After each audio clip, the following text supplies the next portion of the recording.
350 passing yards and 3 touchdowns. Rodgers and the Packers' Super Bowl aspirations were dashed by Tom Brady and the Bucs. Rodgers said the controversial call to not go for it on 4th and goal late wasn't his decision. He also left some questions surrounding his future. So take a listen for yourself. I'm gonna have to take some time away for sure and clear my head and just kind of see what's going on with everything. A lot of guys' futures that are, uncertain, myself included. That's what's sad about it most. Getting this far, obviously there's going to be an end to it at some point, whether we make it past this one or not, but just the uncertainty is tough, and the finality of it all. All right, Shannon, what is he really saying here? He's upset. He said, you drafted a guy, you traded up to get a guy that had no bearing in this offseason. When we could have got a defensive guy, we could have got a lineman, we could have got a linebacker, we could have got a safety, could have got a cornerback. But no, y'all. So now I've got the power again. Convince me that you're going to do what it takes in order for me to come back, or else I won't out. Skip, they took the power last year by going to get a quarterback. So they said, okay, Aaron, we're going to do this. But 48-5 is going to be this year's MVP. He now has the power, and he wants those higher up. Mark Murphy, you're going to have to convince your guy that you're going to build, that you're going to put some pieces in place on the other side of the football. Or what? Or I'm going to ask for ask the Houston Texans, or what? That's going to be or what? He has the power, absolutely now. What if they say or not? Okay, well, then do it your way. Do it your way. Because, see, when you've made as much money as he can, and that's the thing to Deshaun Watson. See, they probably gave Deshaun Watson a check for $70 million. He said, y'all gonna move me, or I set this thing down. I can wait you out. Aaron Rodgers made $100+ million. Show me, convince me that you're going to get pieces around me, or I won't out. He has the power. He know he has the power. He's talking like a man that has the power. He's very disappointed. Skip, now, I'm not going to excuse what Aaron Rodgers did in the second half. You got to catch one of those. You got to. And he didn't do it. But Aaron Rodgers is saying, Mark Murphy, remember that phone call that you said you don't want me to be a problem? Don't you be a problem. Don't you be the reason that I pick up that phone call and call my agent and say, start shopping me. Don't you be the reason. That's what he's saying. So it was so bad for Aaron Rodgers this year. He had so little help that they were the #1 seed in the NFC, right? So how much more help does he need? What did that #1 draft pick do to help them? Normally when you draft a player, you drafted him to play. So how many snaps did Jordan Love play? How did he help? Well, obviously, they had decided they needed to move on from Aaron Rodgers because his stats had declined over the last 4 years, and he was the comeback player of the year this year. He had the ultimate bounce-back season because he is the MVP. But that's all he's going to be, is the MVP, because he's not going to go to a Super Bowl because he played poorly in the 4th quarter.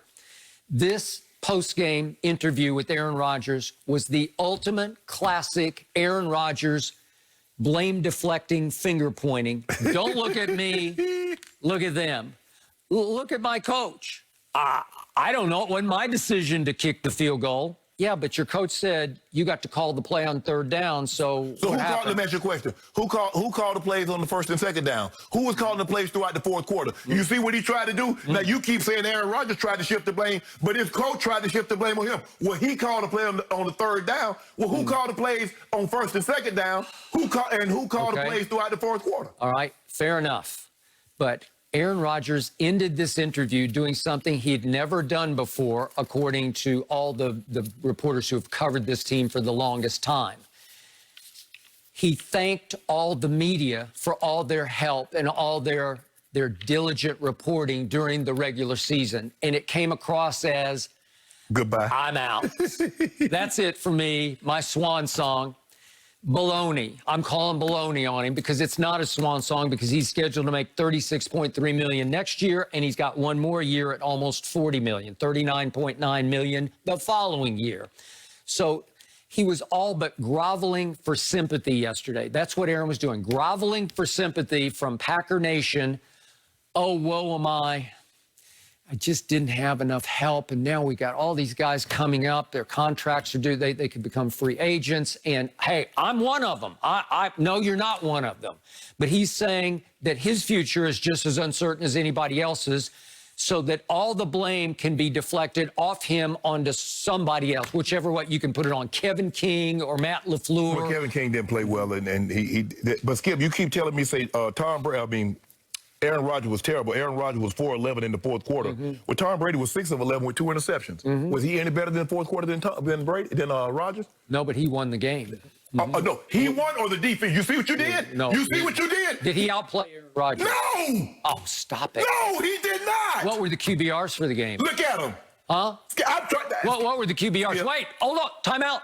QBR says Tom Brady had a 75, Aaron Rodgers had a 67. So let him... I think Tom Brady outplayed him. I'm trying to understand. Somebody that throws 3 interceptions, has 2 interceptions that are dropped, and somehow he has a better QBR than a guy that throws for 3 touchdowns and 1 interception. Because he had 6 drops. 6 drops had Tom Brady. And again, I told you his first half, that's the greatest first half he's ever played in all of his playoff life. So was the second half the worst worst second half he's ever played in his playoff life?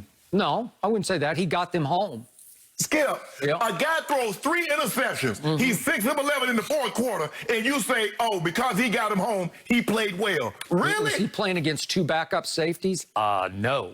Aaron was. The other guy should have been back up. Did Aaron say one word about I stunk? Did he say one word about I apologize for my play in the fourth quarter? He would never say that. He would take zero blame. Let me ask you a question. He is the ultimate blame deflector. Let me ask you a question. In all the losses this year, when did Tom Brady say it was his fault? Oh, he's when they lost to Tennessee his last game. Did he say it was his fault that he threw those pick six? That's swan song. That's game over. Okay, then. Yeah, but his 5 losses, he always says, I got to play better. Okay. That was my fault. But why is it that you expect everybody else to say take ownership of a loss, but not Brady? Well, I expect Aaron Rodgers to take ownership of one loss. He's 1-4 in NFC Championship games. He did not play. It stinks. He played well, but he didn't play great when he needed to. You can't say he played well when he was 4 of 11 in the fourth quarter. With the money on the table against 2 backup safeties, he was gagging. Okay, tell me what Tom Brady did in the fourth quarter.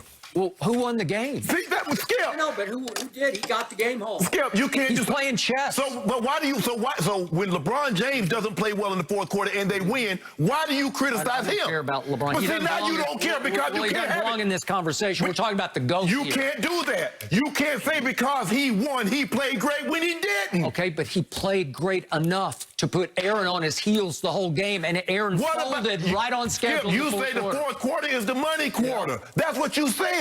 So now it's about the first half. Well, if somebody else plays great in the first half, but don't come up well in the second half, you're like, oh, he's not clutch. Now all of a sudden you turn the argument around and says, well, all Brady needed to do was the first half. I'm confused. Well, first 3 quarters, yeah. Did he throw an interception in the third quarter? Late, yeah, he did. So in the end, you know what this game exposed?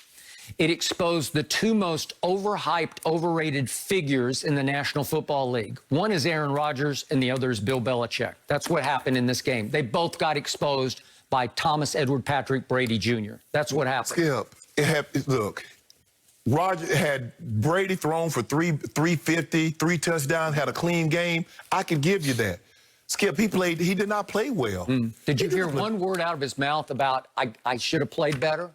No. All you heard was, I think I might just take my football and go home. Skip, I've had enough. Skip, the defense was outstanding, just like last week. And what I've told you all year, what I've been saying, Tom Brady has put together fractions of games. He played good first half. He played a good quarter. He played a good second half. And because he wins, you whitewash every other bad thing that he did. You said because he won, he played great when he did not. Boy, I thought at Washington, I thought he played great from start to finish. No, he did, Skip. Go back and look at it. The game was, he started low, he got good in the middle, and then he finished it, didn't play well. How do you throw 40 touchdown passes in the regular season? I'm talking about the postseason. We're not talking about that. We're not talking about that. We're not talking about that. Well, how do you, if you throw 40 touchdowns and you are this great, how did you lose a game? Do you realize that until yesterday, Tom Brady had gone 392 road passes without an interception? But all of a sudden, he says, I got to hit one more big play to save this game. Hold on. So one more big play. Hold on. Time out. So hold on. Wait a minute. You said, now you saying Tom Brady says, I got to hit one more big play to win this game. But on 3rd and 6, when he has Chris Godwin wide open, well, I don't want to make that because I got to worry about a pick 6. Okay, it's a pick 6 throw. You know that. It's you can see it. Tom Brady? Huh? That's the GOAT? You want Kevin King to go from GOAT to hero on one hold throw? on. You mean to tell me the GOAT, the most clutch player, he's more clutch than Michael Jordan because he's